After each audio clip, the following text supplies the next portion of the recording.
सबसे पहले तो मैं आपके अच्छे स्वास्थ्य और लगातार कोरोना से सुरक्षित रहने की शुभकामनाएं और एहतियात दोनों आपको प्रेषित करता हूं।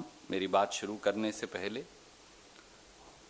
आज राष्ट्रीय सुरक्षा से जुड़े एक अत्यंत गंभीर विषय को लेकर हम आपके बीच में हैं। 60,000 करोड़ रुपए से अधिक के देश के सबसे बड़े रक्षा सौदे में कमीशनखोरी, बिचौलियों की मौजूदगी और पैसे के लेन देन ने एक बार फिर राफेल सौदे की परतें खोल दी हैं। कांग्रेस के पूर्व अध्यक्ष श्री राहुल गांधी जी की बात आखिर सच साबित हुई।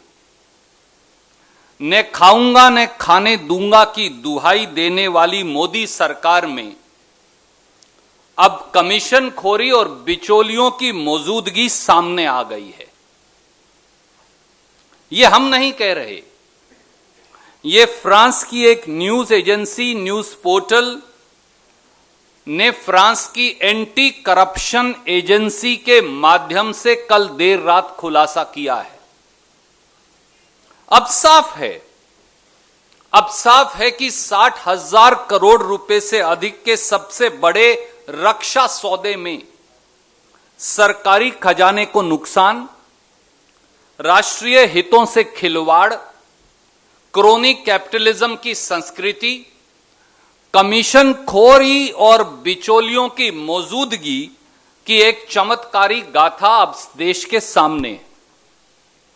रक्षा खरीद प्रक्रिया की खुलकर धज्जियां उड़ाई गई। मैं पहले 5 तथ्य आपके समक्ष रखूंगा और फिर 5 सवाल हैं। 10 अप्रैल 2015 को प्रधानमंत्री श्री नरेंद्र मोदी जी द्वारा फ्रांस पेरिस के अंदर 60,000 करोड़ रुपए के 36 राफेल जहाज खरीदने की घोषणा की गई।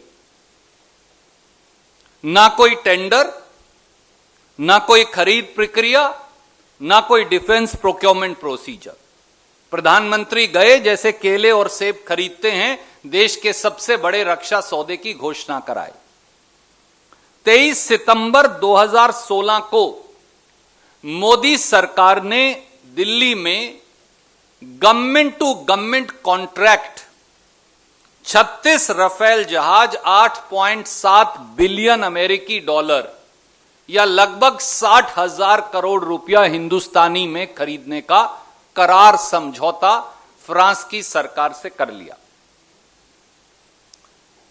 तीसरा पहलू यह है, हम जानते हैं कि रक्षा खरीद प्रक्रिया में अब यह अनिवार्य है हमारे देश में कि एक इंटेग्रिटी क्लॉज होगी हर रक्षा खरीद सौदे के अंदर, और उसमें बिचौलियों की मौजूदगी, रिश्वतखोरी और कमीशन देन का आदान प्रदान प्रतिबंधित है।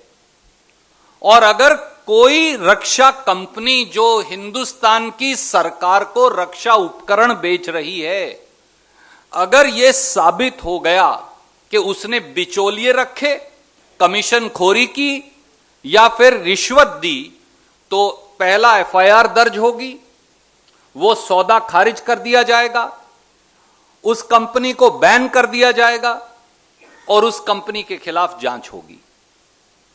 मैं याद करवाऊं, ऑगस्टा वेस्टलैंड में जब ये इल्जामात आए थे तो श्री AK एंटनी जो उस समय रक्षा मंत्री थे, उन्होंने यही सब किया था। कल जो खुलासा सामने आया है उसमें यह बात सामने आई है कि फ्रांस की एंटी करप्शन एजेंसी, जिसे AFA कहते हैं, उसने जब डसॉल्ट कंपनी जो फाइटर एयरक्राफ्ट बनाती है राफेल, उसका ऑडिट किया तो उसमें पाया कि 23 सितंबर 2016 के चंद महीनों के या दिनों के अंदर राफेल ने 1.1 मिलियन यूरो एक मिडलमैन को दिए थे। 1.1 मिलियन यूरो एक मिडिलमैन को दिए, और ये सारा एक्सपेंडिचर जो है इसे गिफ्ट्स टू क्लाइंट्स की संज्ञा दी। एक्सपेंडिचर के खाते में लिखा है कंपनी के, और इसे गिफ्ट टू क्लाइंट की संज्ञा दे डाली। 30 मार्च 2017 को राफेल कंपनी ने एक एक्सप्लेनेशन दी और कहा कि यह पैसा राफेल एयरक्राफ्ट के मॉडल बनाने के लिए दिया था। फ्रांस की भ्रष्टाचार निरोधक एजेंसी, एंटी करप्शन एजेंसी ने डसॉल्ट से 3 सवाल पूछे। भैया, आपने अपनी ही कंपनी के, आप तो खुद जहाज बनाते हो, उसका मॉडल बनाने के लिए कॉन्ट्रैक्ट, वो भी 20,000 यूरो पर मॉडल के, हिंदुस्तान की कंपनी को देने की क्या जरूरत थी, जब आप पूरा जहाज ही खुद बना सकते हो। दूसरा, अगर ये मॉडल बनाने के पैसे थे तो आपने इसे गिफ्ट टू क्लाइंट क्यों लिखा हुआ है अपनी बैलेंस शीट में? ये गिफ्ट कैसे हुई? और तीसरा, वो मॉडल हैं कहां? क्या वो कभी बनाए गए, कहीं दिखाए गए? ना वो दिखा पाए, ना बनाने का कोई सबूत दे पाए। और साथियों, इसलिए नहीं हो पाया क्योंकि ये एक हिडन फाइनेंशियल ट्रांजैक्शन का हिस्सा था, ऐसा उन्होंने साफ तौर से अपनी रिपोर्ट में लिखा। और जिस कंपनी को ये 1.1 मिलियन यूरो दिए गए, ये मॉडल बनाने वाली कंपनी नहीं है।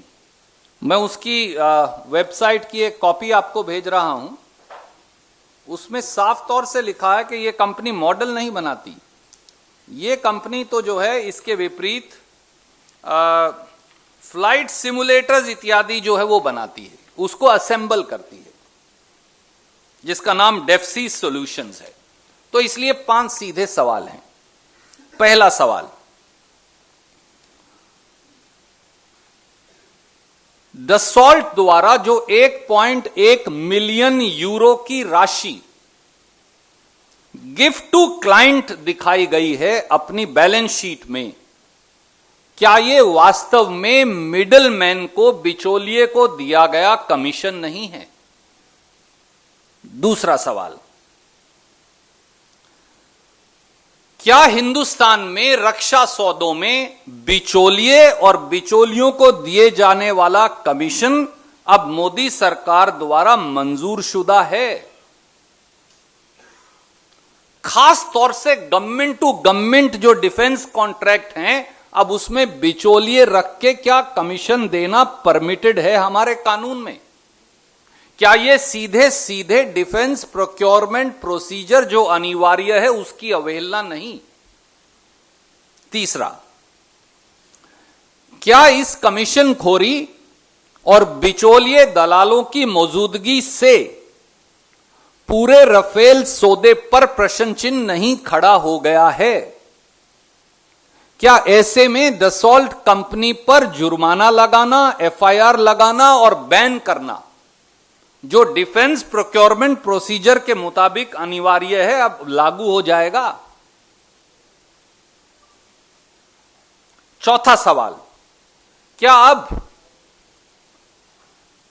देश के सबसे बड़े रक्षा सौदे में कमीशन खोरी और बिचौलियों की मौजूदगी और रिश्वतखोरी के इल्जामात की पूरी निष्पक्ष जांच नहीं होनी चाहिए,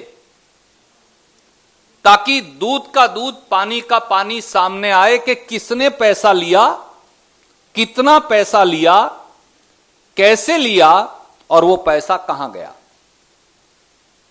और आखिरी सवाल, क्या प्रधानमंत्री अब देश को जवाब देंगे? I will very briefly repeat the 5 questions in English.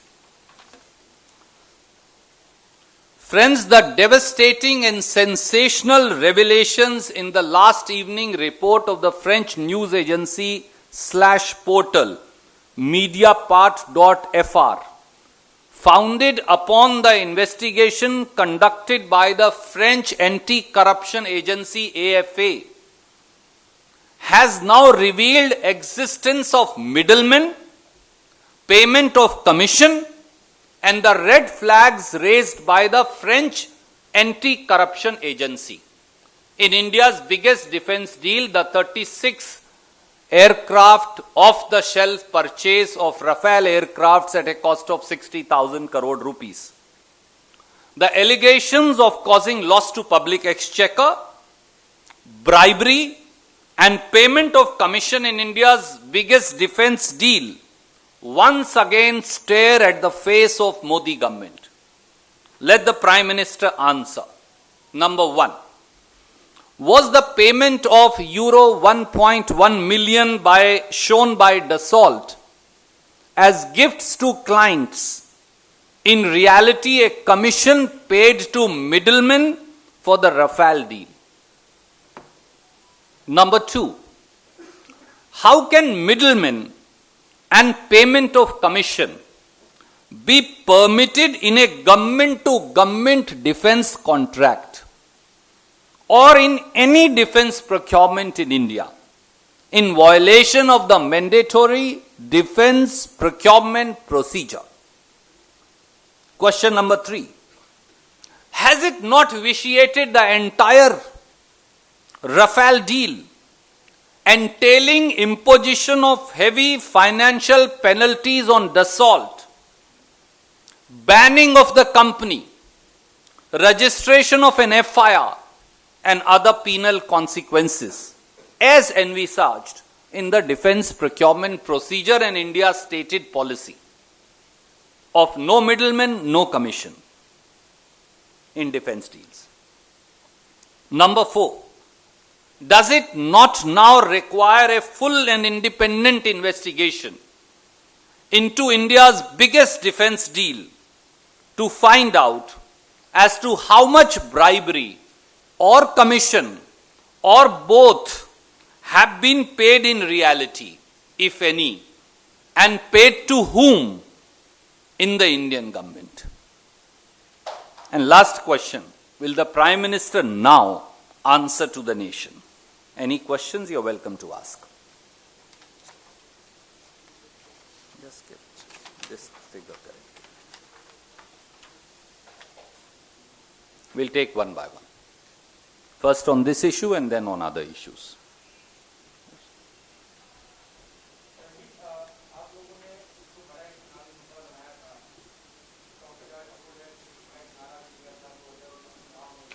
जी,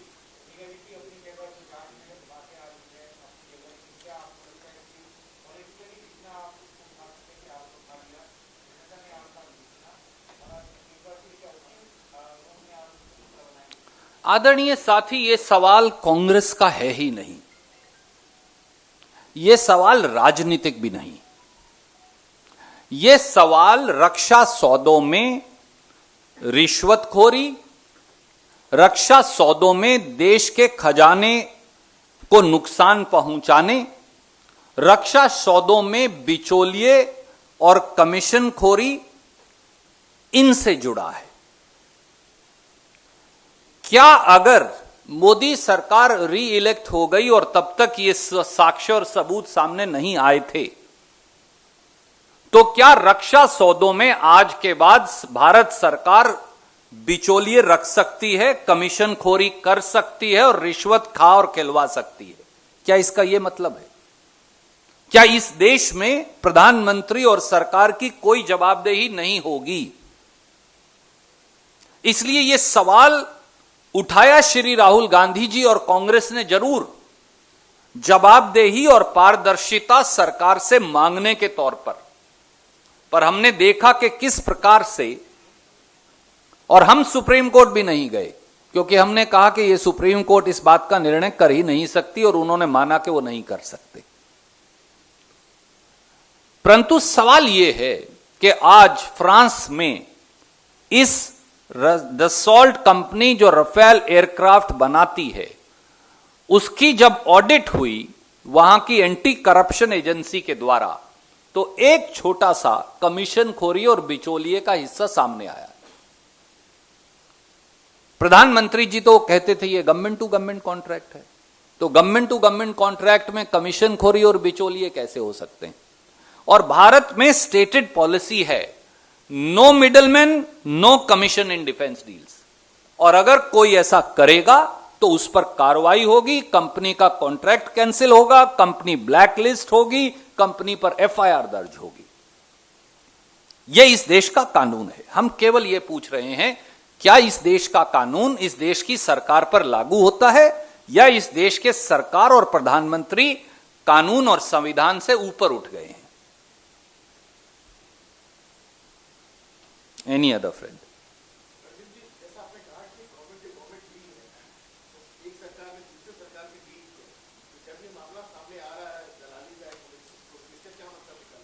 आदरणीय साथी, हमने तब भी कहा था, आप कोई रक्षा उपकरण, 5 रुपए का रक्षा उपकरण भी बगैर अंतरराष्ट्रीय टेंडर प्रक्रिया के नहीं खरीद सकते। इसीलिए जब 2012 में एक पूरी टेंडर प्रक्रिया के बाद हम यही जहाज विद ट्रांसफर ऑफ टेक्नोलॉजी खरीद रहे थे, तो ये इस रेट से काफी सस्ता था। और हमने कहा कि ये मोदी जी ने वो टेंडर तो कैंसिल कर दिया, और वो टेंडर कैंसिल करके जैसे केले और सेब आप बाजार से खरीद कर लाते हैं, 60,000 करोड़ रुपए के जहाज खरीदने चले गए। इसलिए सवाल बहुत ही सीधा था पहले दिन से ही कि क्या इसमें गड़बड़ हुई, क्या रक्षा खरीद प्रक्रिया यानी डिफेंस प्रोक्योरमेंट प्रोसीजर को कूड़ेदान में डाल दिया गया, क्या प्रधानमंत्री ऐसा कर सकते हैं जब उन्हें यह अख्तियार ही नहीं, क्या प्रधानमंत्री कल जाकर 60,000 50,000 करोड़ की चीज बगैर टेंडर के खरीद सकते हैं, क्या इसमें कोई रिश्वत का आदान प्रदान हुआ, क्या देश के खजाने को नुकसान पहुंचा, चूना लगाया गया? और अब तो यह भी सामने आया है कि इसमें मिडलमैन और कमीशन खोरी भी हुई। तो हमारा सवाल बड़ा सीधा है कि क्या अब इस पूरे मामले की निष्पक्ष जांच नहीं होनी चाहिए? जी sir, I will come back to you sir.